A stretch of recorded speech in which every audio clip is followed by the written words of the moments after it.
Les yeux de tous deux s'ouvrirent, Genèse 3:7. C'est le premier anneau de la chaîne de 7 anneaux. Le second anneau sera alors qu'un se retira de devant l'Éternel, Genèse 4:16. Le troisième suivra rapidement. L'Éternel vit que la méchanceté de l'homme était grande sur la terre et que toutes les pensées de son cœur étaient chaque jour dirigées vers le mal. Dieu dit à Noé, la mort de tous les êtres créés a été décidée par moi, car ils ont rempli la terre de leurs crimes. Je vais les détruire ainsi que la terre elle-même. Genèse 6, 5 et 13. Nous voyons exactement ce qui est arrivé dans ce chapitre 3 au verset 7. Il nous est dit que les yeux de tous les deux furent ouverts. Cela signifie que la conscience s'éveilla, et, de plus, une mauvaise conscience, puisqu'à ce moment la conscience n'avait pas été la faculté dominante. Peut-être avait-il été inconscient d'avoir une conscience, mais désormais leur conscience est devenue vivante, et c'est parce qu'elle est une mauvaise conscience qu'ils agirent comme ils le firent et se cachèrent. Cela parut avec Adam, et ce que nous devons voir, c'est qu'il faut un remède au mal qui parut avec Adam. Il faut qu'il y ait une délivrance de la mauvaise conscience et l'engagement d'une bonne conscience envers Dieu. La race d'Adam en elle-même est entièrement incapable de donner cet engagement d'une bonne conscience. Peu importe de quelle manière la conscience agit dans l'homme naturel, elle révèle toujours la condamnation. Car dans l'homme naturel, la conscience parle, soit pour accuser, soit pour excuser. Et ces deux choses représentent condamnation. Comme la conscience est mauvaise et que l'homme est incapable de donner l'engagement d'une bonne conscience envers Dieu, cela signifie que devant Dieu, l'homme est mort. Il est mort pour Dieu. La réponse d'une bonne conscience à Dieu demande que nous soyons sur une base vivante, sur une base de vie, une base totalement autre que celle de la nature.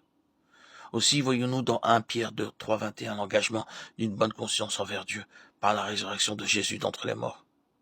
Or, c'est à cela que nous amène Noé. Nous avons ici la question de la vie liée à la réponse d'une bonne conscience envers Dieu par la résurrection. Car la vie est une bonne conscience, marchant ensemble, ou bien une bonne conscience envers Dieu est liée à la vie. Retournons d'un pas en arrière dans notre méditation sur Abel. Abel avait en elle toute cette question liée au côté de la mort, de l'œuvre de la croix. Lorsque nous avons contemplé Abel et son sacrifice, nous avons vu le discernement d'Abel l'amener à cette conclusion, puisque l'homme ensuite, de la désobéissance d'Adam, ne peut apporter à Dieu pour sa satisfaction rien qui soit le fruit de la nature. Le seul chemin de la vie pour lui le fera passer par la mort. Il faut que la créature meure. Il faut que l'âme soit livrée à la mort, au lieu d'apporter ses œuvres, ses fruits, ses biens, comme le fit Caïn.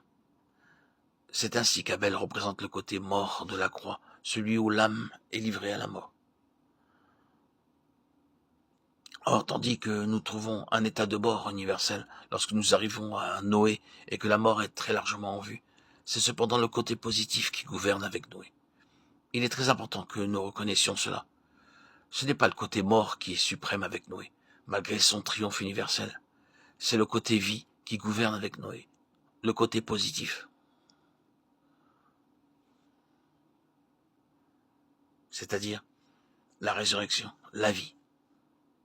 Et la résurrection et la vie ne sont possibles que lorsque la vie naturelle, la vie d'âme du vieil Adam a été répudiée. C'est un des côtés du témoignage de Noé. Dieu agit toujours pour finir dans la ligne positive.